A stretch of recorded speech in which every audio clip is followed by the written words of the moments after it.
รวมไรตี้ว่าวาซิตี้นะเหมือนเจ้าหนังจอกเมย์เหมือนเจ้าหนังลาลาตีมันใครมาปล่อยเครื่องบินหมักปล่อยใส่หมดอะไรก็ไรหมดเหมือนเจ้านั่นน่ะก็ในมันมีอยู่สองตั้งที่มันตกย้อนในหนึ่งในปอสูงห่ำย่อมปืดเผยเขียววันย่อมต่อวันวัดไว้กวนเมืองเขาในห่ำอาขว้างมันเปิ่มอาขว้างมันเขาก็ในไทยมาเตลิมมือกับจังมือยันเมืองไทยในเอาป้ายมามีเปลี่ยนใหญ่นะเพราะว่ากวนเมืองห่มตุ่มตัวคำมือในกวนเมืองตุ่มตัวเขาในอยู่ในเมืองไทยในมีเป็น500,000ก็นะมีเป็นล้านมีเป็นล้านป้านมีไว้10 ปีใบเขียวขอบเลี้ยงไว้พาสปอร์ตมีเป็นล้านก็ในเดี๋ยวเมื่อจังนะเขาก็มือเขากับอันเขาใครมือก็มือก็มันจังมือสร้างตัวนั่นแหละเนาะก็ในไทยในก็ย่อมปล่อยให้มือนะยืดอายุกว่าแทงนะมือจ้างได้ว่าเพิ่มแทงเขาว่าควักข้าวย่ามกับแทง3 เดือนมือเดือนเนี่ยหายวันใน6 เดือนครับมือเดือนเนี่ย6 เดือนก็เสี่ยงปีขนาดนั้นนะมือเดือนที่6เขาเนาะแต่ว่าไทยใน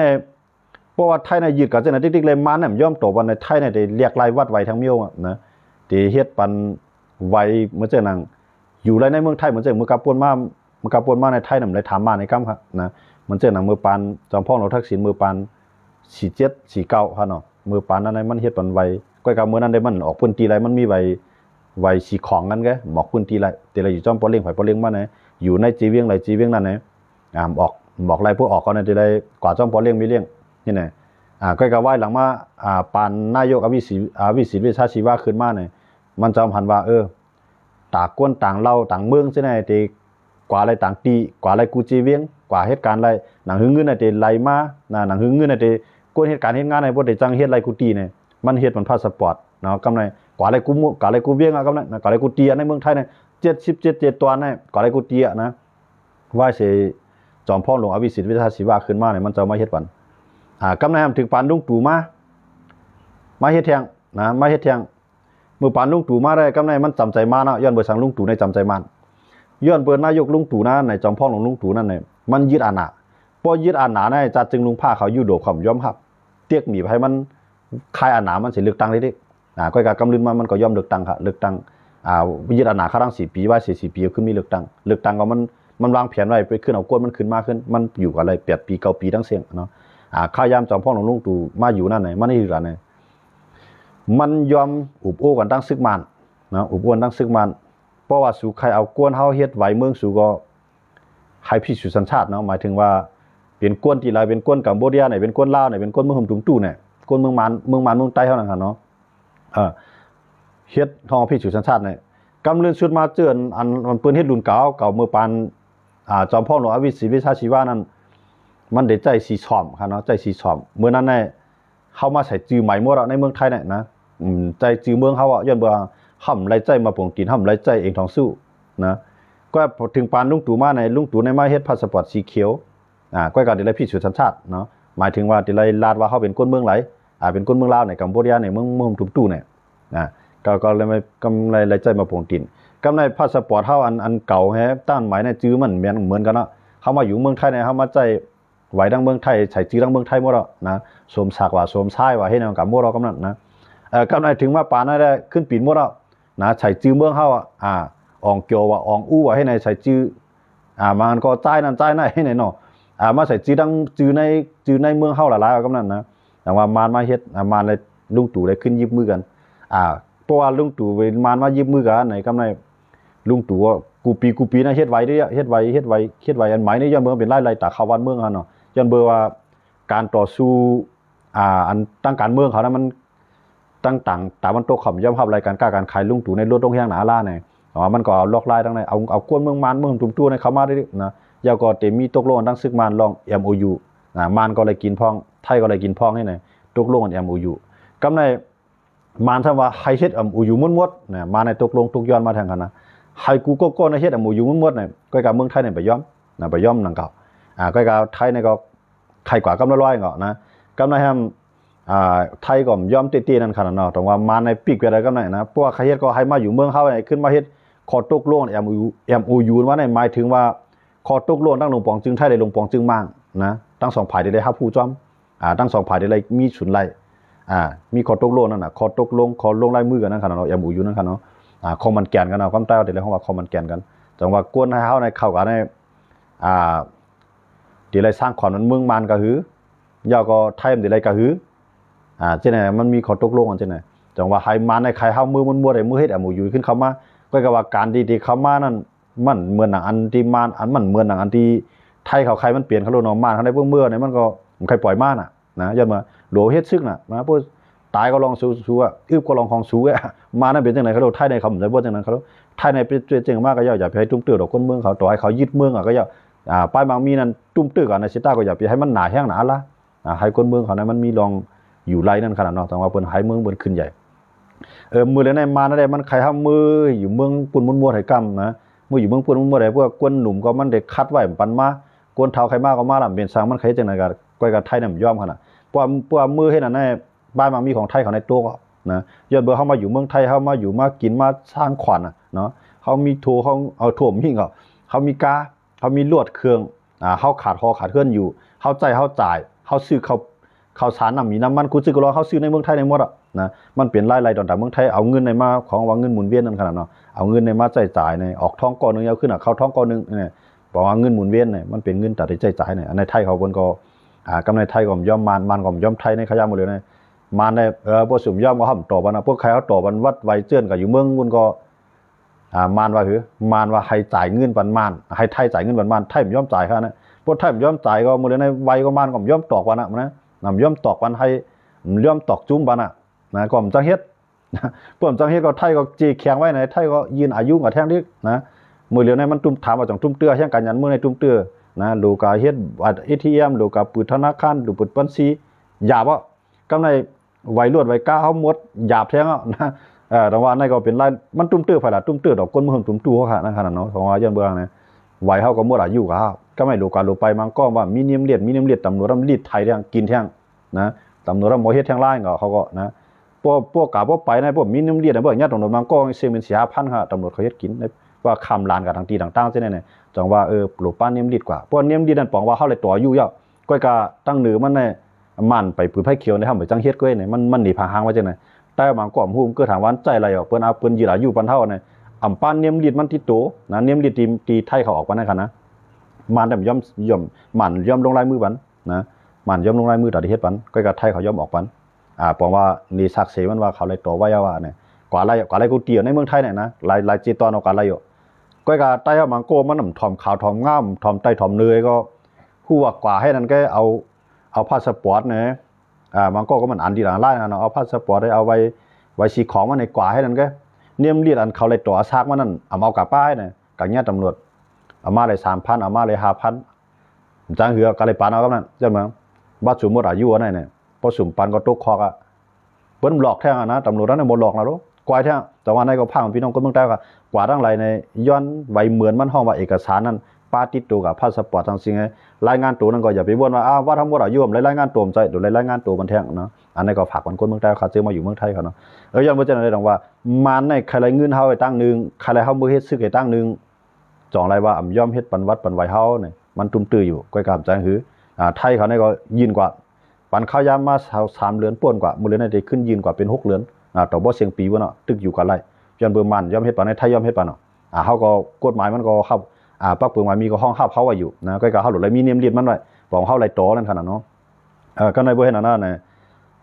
วันตั้งนานเนี่ยเพราะว่ามันได้คิดจังได๋ก็ได้ไทยเนี่ยได้ปีนไว้เฮานะได้ปีนเตียงต่างเมียวนะได้ปีนเป็นต่างเมียวเพราะมันชื่อก็มันเนี่ยย่อมโตวันละเนี่ยไทยเนี่ยที่เฮ็ดปันไว้ต่างเมียวก็เป็นกว่าหลายอยู่คั่นเนาะเขาก็ย้ำมันอยู่ที่อนาไทยไว้ขนาดนะผิดก็ผิดกันละทั้งมาทั้งสังก็ผิดใจกันแม่ก็อย่าไปตุ้มตื้อดอกกวดอันที่มาเฮ็ดการเมืองเฮาเนี่ยมันไทยก็มันได้จังใจดอกลายในก็ก็ว่าเที่ยง6เดือนในลงปองซึ้งในมันได้ยุ่มยั่วกับฮู้นั่นเนาะลงปองซึ้งได้เรียกลายเฮากับจังว่าพวกลงปองซึ้งเรียกลายในปรสียักนำยังอ่านมันเรียกลายอันนี้มันก็ได้เป็นจังหวัดจังเมียวนะในเดี๋ยวเฮาได้ไล่ตัวงเอารายการเมืองไทยหมู่เดียวในเมืองไทยก็ศึกษากันอันที่ลืมนายกก็ลืมดิกๆก็กำไปไล่ก็นะอันมีปัญหาดังกับบ่ได้ก็ปีกหลานก็ปีกดิกๆไปยาวนะแต่ว่ากูภายมีปัญหาจังว่าเฮาคาอันอยู่ในเมืองใต้เกาหลีอยู่ในเมืองไทยเกาหลีเนี่ยเข้าหลุดด้วยข่าวด้วยเงาให้ขึ้นต้านขนาดนั้นมันเจอเมืองใต้เขาในหมู่เดียวเนี่ยจุ่มอยู่กองกลางเจ้าคือเขาอันตึกกันเอาจังได๋อันทางว่าต่างเมืองที่มาจอยในเฮาอันเฮานอนพันก็หลุดตื่นเนาะมันมีไผนะตาเตปี้ได้ลงปองจึง1เมืองนั่นมันติแล้วกวนในเมืองโคมกันติลุกขึ้นต่อสู้มันจ่องเตมีมือที่3มันเข้ามาจิ้มจ้อมนะเพราะว่ามันมีรองพ่อมาในเหมือนเจ้าหนังไทยเขาได้มือจอยเจ้าคือในเมืองเฮาอ่ะจ่องมันไหลกึ่งดังได้ซุ่มขนาดนะ พวกมันมองว่ามานเขาฮู้ว่าไทยในจอยจุ่มนั้นจุ่มในเนี่ยมานก็หาตั้งปิกเก็ตน้ำมันของไทยเขากำเหลวอ่ะแต่ว่าอันไทยเขาดูแลที่มานั้นน่ะเป็นแสนล้านต่อปีอ่ะอันดูแลที่เจ้าคือทำนับเอา60,000 60,000ไงจนเพราะฉะนั้นแหละมันขามปันแห้งไผ่ซึกมันปันแห้งกำใจเหงามันขามเฮ็ดก็ซึกมันเอาเจ้าคือเปลี่ยนฮู้หมกันนั่นไงเดี๋ยวไปตรวจลองน่ะมันจะกูเมืองเฮ็ดจังนั้นหมดค่ะนะมันใจกองกับไทยเองอ่ะกูเมืองเฮ็ดจังนั้นหมดอ่ะมันใจอเมริกันเอาก็เฮ็ดเขาลูกนะเขาให้รัสเซียในอ่อนๆปันแห้งยูเครนตึกกับข้าวยาวถ้าว่าอย่าไปให้ยูเครนยื้อเขาในเมืองรัสเซียของเขาเฮ็ดนั่นได้ขนาดนี้ย้อนเมืองมีศูนย์แกดเคโตสู่อยู่ใกล้กับว่าอย่าไปกับยื้อใส่เมืองเปื้อนว่าจังได๋ตอนนั้นฮะปองว่าให้ยูเครนก็อย่าไปร่วมแล้วก็รัสเซียก็ให้มันอ่อนๆนะย้อนรัสเซียนั้นแห้งมันใหญ่นั่นล่ะให้ยูเครนในมังเด็กๆรัสเซียอ่อนๆอเมริกันเขาก็กำลืนมารัสเซียก็ได้ยอมอุปตัวอเมริกันยูเครนก็ยอมเฮ็ดก็อเมริกันเพราะว่าอะไรกินทั้งสองท่านะพวกมันอ่อนๆก็เขาก็ได้มาลงที่ล่างในเมืองมาพวกเมื่อแก่นแค้นนั้นมันปันก็ลงนะมันได้เป็นจังนั้นแต่ว่ากูเมืองขำอะไรมาถึงเมืองไทยค่ะนะกูเมืองพวกพี่น้องเขาด้วยการเมืองเนี่ยเมืองเรียกนั่นเปลี่ยนอยู่ที่ก็นะพวกว่ากวนเมืองนั่นพร้อมกันพวกกวนเมืองนั่นเป็นเมืองดิโมคราซีจะต่างที่เป็นอยู่บนนี้เดียวนะเป็นเมืองเรียกเมืองกวาดผาในเป็นอยู่ที่เดียวนะเหมือนเช่นกัมพูชาก็เป็นอยู่เมืองเขนะใครมีปัญหาดอกไทยก็อะไรมีนะกำในกวนเมืองของกัมพูชาเป็นอยู่หุ้นเสียนย้อนบ่หุ้นเสียนในใครมีหน้าทางการเมืองไงหาลอกไล่ดัดได้ตึกกันทั้งไทยเต้ๆมันก็ฮัดตึกเขาหรอกนะพอตึกกันมากกว่าปีนะก็ซ้ำให้กวนเมืองในมีแห่งใจเนาะใครกวนเมืองในลุกขึ้นต่อสู้ให้กวนเมืองในมาสานคัดก็ในกลัวพวกเมืองไทยเนี่ยเย็นไรก็ปวดตึกกันมาในกัมพูชาเลยไทยก็เป็นผู้เขียนกันเนาะก็ในเป็นผู้เขียนมันได้ใจใหญ่ไผใจใหญ่ลงปองจึงเขาบ่ใจใหญ่ลงปองจึงเขาก็บอกว่าเป็นช็อกตีนปันหุ้นเสียนเขาปอลูกอยู่กันทั้งนั้นนะมันเหมือนนั้นกูเมืองอ่ะนะเหมือนเช่นนั้นเมืองผมถูกตัวก็เหมือนกันอ่ะเป็นเครื่องมือเขเป็นเครื่องมือรัสเซียนะตอนนั้นซังตอนตารัสเซียเขาได้เลยขายเครื่องบินตอนตารัสเซียเขาได้เลยขายเครื่องกองกลางเขาเนี่ยเป็นเมืองอันเฮ็ดออกเครื่องกองกลางขายเฮ็ดเครื่องบินให้ขายเพราะว่าเมืองเปิ้นตึกยื้อกันในคำสั่งขายมันพักครับเอาอย่างบ่จังนั้นล้วนบนส่วนไหนมันสุกกันนี่เด้อนะด้วยคาแลอเมริกันเขาเนี่ยประธานาธิบดีก็อะไรขึ้นมาก็ตึกเมืองนึงก็ตึกเมืองนึงตึกจุ่มนึงก็จุ่มนึงเมืองนึงเลยเมืองนึงตึกเด็ดตึกกันนี่เด้อนั้นก็เขาว่าตึกเปิ้นนั้นก็เปิ้นตึกเขานั้นก็โอ้ยดีเขากับตึกเปิ้นนั้นก็เปิ้นมาตึกโอ้ยดีเขาเนี่ยเขาได้ขายเครื่องกองกลางนะกูเมืองเป็นจังนั้นนะขี่ก็เมืองจังนั้นนะจังว่าเฮาคำมาด้วยได้เนี่ยเมืองเฮาไหนพวกเฮาไปพร้อมร่วมกันไรกูคือเคยลูกเพิ่นที่ดีก็ห่ำปีไรนะที่ดีก็ปีไรมาในกาไข่มังเฮาปล่อยให้ยากล้องยางงัวน้องไห้มันเฮาก็เฮากะตัง UN ก็แอนเอาละลายก็มีไผไม้สังบันไรนะย้อนเบื่อขี่ในว่าเฮาได้เจ็ดด้วยก่อนต้องมันใจลองตี้บันข้าวยามแทงไงเฮาได้เข้ามืดด้วยขี่ก็มาว่าจังไหนเขารู้เพราะว่าจังนั้นเจออเมริกันเฮาอยู่ไกลเดม่ามไรสังมือมาละลายไรสังมือเนี่ยเดม่ามมีปัญหาดังขี่แทงไงการค้าการขายดังขี่ในอเมริกันนั้นก็เขาบ่ต่อสู้กันอยู่นะซ้ำเดม่ามีปัญหาดอกการซื้อการเมืองแทนนั้นมันก็เคยเปลี่ยนครับยังบ่จังได๋ดังว่าตาเดม่ายุงจอมเฮานั้นมันมีนะเพราะว่าเมืองเฮาในกวนเมืองเฮาในปีนี้มาก็ยาวครับเป็นน้ำหนึ่งสิ่งเหลียวก็อ่านลูกพื้นลงปองจึงก็เมืองในเตรียมเลยว่าเมืองกับเมืองมาเป็นเมืองเฮากูอ่านไปพอเฮ็ดจังนั้นก่อนต่างเมืองนั้นได้จังขายบันครึ่งกองกลางเฮาค่ะนะขายบันเทศกลางด้านกลางเฮาก็จังขายบันเฮาค่ะย้อนว่าพอเฮาเป็นไผเป้ก็เหมือนตั้งว่าเปิ้นเป็นไผเป้อ่ะนะเปิ้นได้เลยมาลงที่ล่างในเมืองเฮาอ่ะถ้าว่าอยู่แดงเกี่ยวปานมาจอยเฮาเนี่ยเฮาเป้กว่าเนี่ยเกี่ยวปานมาลงที่ล่างในเมืองเฮาก็เฮ็ดก่อมันไหลพรดีทั้งสองฝ่ายเหมือนเจอมื้อเดียวเนี่ยเข้าพร้อมกันในเกี่ยวปานมาจอยเนี่ยมีปัญหากันตั้งมานป้ายมามีเกี่ยวปานมีในเมืองมานั้นก๋วยเอาค่ะครับเนี่ยยังบ่จังได๋เจ้าเครื่องผมลมอะไรเขาดูอย่างว่าตาเกี่ยวปานได้มาจอยเฮาก็มีอ่ะอย่าว่าเฮาเป็นอันเดียวนะเพราะว่าเป็นอันเดียวในเกี่ยวปานเกาหลีใต้เนี่ยอเมริกันได้จังใจเขาจอยตัวอเมริกันมาอะไรก็ได้ใจเขาในจอยก็เฮาเป็นอันเดียวแน่ๆต่อให้บ่ลองเขาก็ใครตึกอ่ะนะตึกก็กำลืนมาก็อะไรคือได้อุบไว้วันนึงมาพวกบ่ลองเขาขึ้นบ่ดอกก้างเขาขึ้นบ่ดอกอย่าได้ผีเขาว่าเขาขึ้นบ่ดอกจุ่มเจ็ดจุ่มปอทองกึดกับบ่ดอกนี่เตมังญาไผครับเนี่ยเตมังญาอันเป็นตัวเตียนตั้งตะวันตกเตมังญาอันเป็นตัวเตียนไทยจังได๋มานได้เฮ็ดให้มันเปลี่ยนขี้ได้เฮ็ดให้มันเปลี่ยนนะครับเนี่ยมันตึมเปลี่ยนจังนั้นครับจังว่าเปิ้นให้มันจังนั้นไทยเขาบ่ไทยเขาแก่นแข็งก็มันเต็มถ่อมขี้เขาแล้วเพราะไทยเนี่ยมีจีปึงหนาลาก็มันก็เต็มถ่อมขี้เขาแล้วแต่ว่าขี้ก็ได้เฮ็ดให้ไทยในอ่อนๆนี่ก็ให้ไทยในจังไรปึงเขาค่ะขี้นี่มันได้วางแผนจังได๋ครับลูกแต่ว่าเมืองใหญ่จังได๋มันมีดอกเมืองอันพระราชสังขามันมีเมืองค่ะ การเมืองเนี่ยมีพระมีตะลามีสังฆะการเมืองในเผอโมวางเพียนเผอโมลิงเดเผอเกมเผอเลียดเดือเผอก้นก็นั่นเป็นไผ่เป้แกนะก็เลยถึงเลยเผอนึกเลยเผอก้นก็นั่นก็เป็นเครื่องมือแกการเมืองเป็นจังไหนแกกวนลาดการเมืองกวนให้การเมืองลาดซื้อเฮ็ดซื้อก็ซุ่มอ่ะนะก็ได้เฮ็ดอันไหนเนี่ยมันซ้ำกับเฮ็ดอย่างเมียวเขาโลนะพวกมันลาดซื้อเฮ็ดซื้อเนี่ยเปิ้นฮู้มันเขาโลเปิ้นคัดลามมันหลายมันเปี้ยเปิ้นเฮาอยู่ในเตียงแท้อเมริกันมันว่าดังอิหร่านว่าคือแทง2อาทิตย์แกครับปันเข้ายามสู่เนี่ยนะพวกแทง2อาทิตย์แลสู่ไปเตียบตัดอะไรเนี่ยเฮาได้เตียบตัดว่าเฮาได้เฮ็ดจังหือดันถึง2อาทิตย์ค่ะ20สิโจมมองกับอิหร่านตันฮู้โตมังปันอิหร่านกำเดียวค่ะ20สิโจมมองดันถึงค่ะอันนั้นเขาอยู่ในเตียงมันน่ะแต่ว่าการเมืองเนี่ยเฮาได้เฮ็ดอันนั้นเฮาได้เฮ็ดอันนั้นน่ะมันเจอหนังปฏิก้าวไกลอยู่กูเตียงเมืองไทยทางอีกนึงค่ะนะเพราะรัฐการเมืองเดี๋ยวมีดูเตียงมันปฏิก้าวไกลเขาว่าคือเนี่ยพอเฮาเปมาเฮาได้เฮ็ดอันนั้นเฮาได้เฮ็ดอันนั้นเฮาได้ยุกเลิกการเก็บซึกเฮาได้กือดูลงการเก็บซึกเฮาได้เกี่ยขายว่าเปิดเมืองคนนั้นเขาไหนกำเดือนสวดมาสาว่าเขาได้เปลี่ยนมาเขาได้เฮ็ดเอาเต้ก้อยกับเปิ้นน้ำกูเขาได้เปลี่ยนให้เปิ้นย่าไว้เรากำนั้นเอาตั้งพี่ต้องทึมใส่เขาว่ากากวนเมืองกาไข่ปันแห้งกวนอันปันแห้งเขาใน14ล้านก้อล้านปอมันได้14ล้านครับล้านปอมัน14ล้านในมาปันแห้งเขามีทางไรขนาดอันเขามาอันเขามีอันหนาไว้นั่นปักเปิงอยู่ไว้ในมือเขาตำรวจอยู่ไว้ในมือเขาลุมตะลาอยู่ไว้ในมือเขาอ่านหนาจี้สั่งอยู่ในมือเขาเขาก็เลยพิษก็ตั้งพิษของถึงมันมีก็เมื่อไรเลยต่อสู้ถึงที่สุดมีไหนมันจ่องไกลว่านั่นก็ผู้ซุ่มขยามันเสียหกเหลือนะครับแต่ว่าลาดซื้อเฮ็ดซื้อในต้นชูหมอการเมืองในขณะกวนการกล้าการขายก็ย่อว่าลาดซื้อเฮ็ดซื้อในเก่ากับซื้อมา5ปากก็ขึ้นลาดเขาซื้อ5ปากกันใน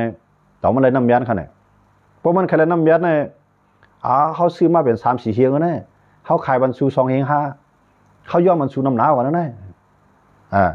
เอาน้ำยันหนูเลยกินอะไรเต้ๆเนี่ยมันก็ได้มันซื้อมา5ปากไอ้มันก็ลาดว่าเฮียงมันได้ขนาดเขาย่อมันใน2ปากในก็ยังว่าอะไรว่ากวนกล้ากวนขายก็ย่อกวนการเมืองก็ย่อก็กะว่าผมสิว่าลาซื้อกับเปียกกับเรียนกินเบิ่นใจขนาดก็หมายที่เขาว่าในขนาดผมสิว่ากูก็ได้เลยมีก้นหมูเปียกหมดเรียนใจ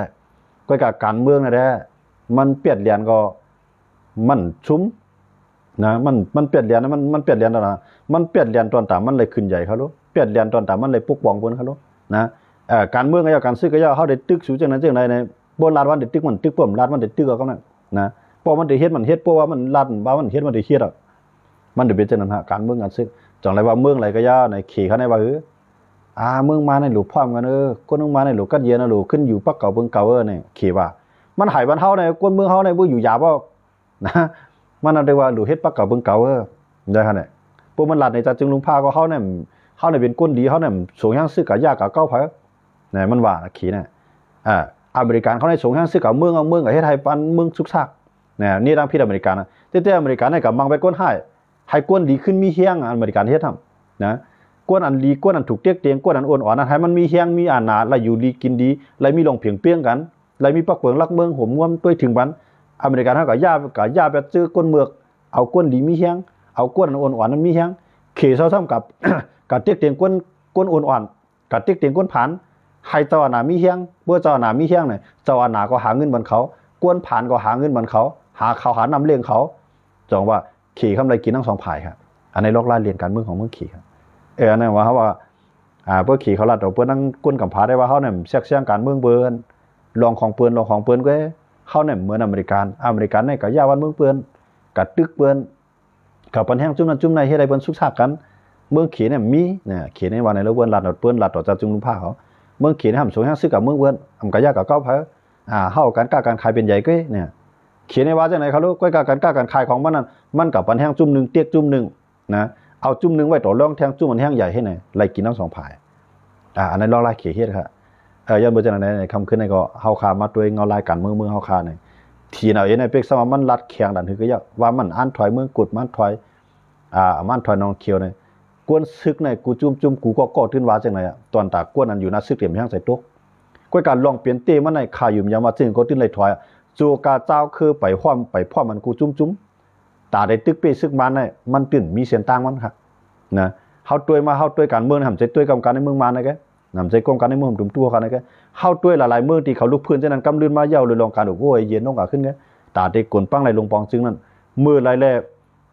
เป้าหมายเป็นอันเดียวกันน่ะอำแจกเพว่าอำแจกเพภาษาอำแจกเพความรัดแจกเพศาสนาซัง อันเฮาโหลเฮียนได้โหลเขียนเตรียมปักเบิงลักเมืองเฮาให้มีลองเพียงเปียงกูก็กูเจอกูคือโหลอยู่ภายใต้ปักเบิงลักเมืองเฮาโหมันเขียนเทียมพอเฮ็ดจังนั้นลุ่มตาลาตาได้เต็บตันมาบันก็เลยผิดก็เลยถูกมื้อนั้นก่อนเฮาสองติจังไรกันเย็นต่อให้พวกเฮามีหมันหน้าว่าตาว่าคือกับคือไม่ว่าเมืองกับเมืองไม่ว่าเวียงกับเวียงไม่ว่าอันไหนๆมันกว่ามือปานขี่เขามือลายปากปีขี่เขาเนี่ยไรกันเย็นไอ้พวกนะพอจุ่มนั้นมีเฮียงใหญ่มามังไปจุ่มไหนก็เฮียงมันเรียกมันโปมันก็กะหาอ้อยหลีมามังขึ้นกันไหนว่าจุ่มนั้นมันฮู้ว่ามีกวนลุกขึ้นมานะมันก็กะหาอ้อยหลีมามังแทงอำยาวสิพวกมื้อเลยเขาปองใจว่าผู้เขียนเฮาไหนมีก้อนไหนก็ยาวเขาลืมล้ำเบ็ดก้อนไหนอ่ะไหนเด้อเขาจ่องกันไรกันเย็นค่ะขี่เขาไหนเขามือกูบอกไหนเขาชิมันนี่ค่ะนะกันไหนพวกเกี่ยวปานมาอุบเขาเนี่ยอำว่าเขาย้ำผิดกันอันนี้ก็เขามาโคมาเนี่ยมังไปเกี่ยวปานพวกเกี่ยวปานออกเมืองกว่าเนี่ยเขาเครื่องเขาผิดกันก็เขาคำอะไรเป็นเครื่องมือไผ่เอากันเนี่ยนะต่อไว้เขาทุกเขาซุกซากก็มันมีต่างเมืองมาจิ้มจ้อมเหมือนเจอเมืองเขาคันในต่อให้ผิดกันอันนี้ก็มาในตึกขี่หัวเขาได้ที่ครับนะขี่เขาตึกปันแห้งมันที่ผมยาวอะไรสิปอนะยังเป็นจังไรคำขึ้นในเขาข่าวลองในเสรีมาตึกส่วนปั่นกวนเมืองเขาข่าวว่าการเมืองเอาลายนอกเมืองในเมืองนั้นเนี่ยมันไปยาวอะไรง่ายๆเมืองเฮาคาเนี่ยมีวันตัดที่ยาวลงอะไรง่ายๆเพราะวันไหนวันหนึ่งในผู้นำเฮาเฮ็ดเดือเขาเฮ็ดลดหย่อนมาหน้าต่อกันนะเฮ็ดอยากขายก็เรียนหาใต้ก็เรียนหาอยากขายค้างก็เรียนหาใต้ก็เรียนหาค้างมือนั่นได้พ่อยกันตกลงไหลใจกันเป้าหมายสูงสุดในเฮาหลวงคนปังซึกมาเนี่ยรู้เลยว่าเฮาเมืองค้างเฮาหลวงใหญ่หรือในย่างเหลียงก็ว่าเมืองย่างเหลียงในตึกเรียกนะเฮาหลวงเลยใหญ่หรือในมาหิมไผ่ครับเนี่ยมาหิมใต้พวกมาหิมใต้ก็มันจังกับตึกจอยเขาตึกก็ย่ามาหลวงไปหับมือเขาว่าน้องหนากันในว่าใต้เฮาง่ายบนหิมกูภายในใต้ก็ได้เลยก็หาตีปึงครับเนี่ยนะจุ่มไหลแห้งใหญ่เฮาก็ได้เลยเรียนหาจุ่มนั่นนะครับเนี่ยจังหวัดใต้เขาตัวหมดเลยเนี่ยป้อมมีซึกมาในใต้ในกวายในหมดเดียวนะยังบ่จังนั้นแหละจังกับตึกซึกมาน่ะจังว่ากูคืออันหิมอันเพราะว่าคำหลุดตึกมาเนาะเขาเช่นนั้นเขาได้มาตึกใต้เอาขนาดเขาได้โคมในตึกใต้เอาขนาดจังหวัดบริเวณใต้นั่นคือเต็มมีเชียงอยู่ไว้อย่าไปกระหีบกับตึกมันเพราะว่าเขาจะได้มาตึกให้ทับมือพอไปจังไหนไปซุ่มครับเขาก็ซุ่มอันไรนั้นมันลุ่มออกนะการเมืองเป็นจังนั้นยังเป็นจังนั้นแหละเพราะว่ายังตึงมีว่าตาเครื่องไม่อยู่วานก็เวียงไม่อยู่เลยอ่ำป่องใจกว้ามันว่าจึงเมืองนั้นเขาตื่นปีผู้เขียนเพราะป่องใจกว้ามันว่าปีนี้เลยในงานนี้มันเหมือนกันเขารู้นะว่าปีนี้เนี่ยเป็นจริงเมืองขนาดในงานเนี่ยบอกว่าเป็นของเฮากูก็ขนาดนะบุ้งไปเลยนะเขาว่าอยู่เมืองไหนบนว่าเขาว่าอยู่เมืองใต้เนี่ยมีไผรู้จักเขาเราลาดชานั่นนึงมีไผรู้จักกู้ลาดชานได้มันเป็นพื้นที่ใต้อยู่เป็นก้นเจ้าคือใต้เป็นชุนใหญ่อยู่ไว้เลยบนเฮาว่าลาดชานก็ก็พวกมันถามว่าเป็นเมืองอะไรเพราะว่าในมาเนี่ยเขาได้เลยว่าพม่าก็เหมือนกันเนี่ยอันในความหมายมันครับก็ก้นเมืองใต้ซ้ำปองว่าจีเวียงอันนั้นเป็นเมืองกับเมืองไม่เนี่ยผิดกันย้อนเมืองมันชิมกันย้อนเมืองมันก็ห้ามปองใจความหมายว่าจึงเมืองค่ะเพราะจึงเมืองว่าในเฮาได้เลยผู้ว่าเรียนดินเฮาติดจับเมืองไหลยาวก็มันมีหลายแสนลักมองหลายแสนลักไม้ยาวก็กวนเมืองเฮาขาโหนับกวนในเมืองถุงทุทั้งเสียงมีกะหืออันในห้องว่าในงานห้องว่าจึงเมืองค่ะนะแต่ว่าเฮาปองใจว่าเมืองใต้เมืองขางเมืองไทยเมืองขางเมืองย่างเมืองช่างอันในเฮาปองลาดลาดนั่นมันไปเป็นจึงเมืองไรนะอันในเฮาหยองอันในมาปาน10 ปานต่อเทือนบ่ในเจ้าคือเขากูคือตึกหยองลองอันว่าจีเมืองก็จีเมืองไม่เหคือก็คือไม่ศาสนาก็ศาสนาไม่พิงยีพิงทุ่งก็พิงยีพิงทุ่งไม่ตึกหยองอันไหนก็ได้ห้ำออกอะไรต้องการเมืองครับยันมาจากไหนคำขึ้นในก็เอาลองในเสเลมาโตไต่ใครหนีกันเนี่ยคำขึ้นในก็ลึกยาวในให้พี่น้องเขากูก็นอนรับฝันดีกันกูก็สิกรรมในครับเนาะไม่สูงกันกูก็กูเจ้าที่เขามาปั่นแห้งกันในคำขึ้นในไม่สูงครับ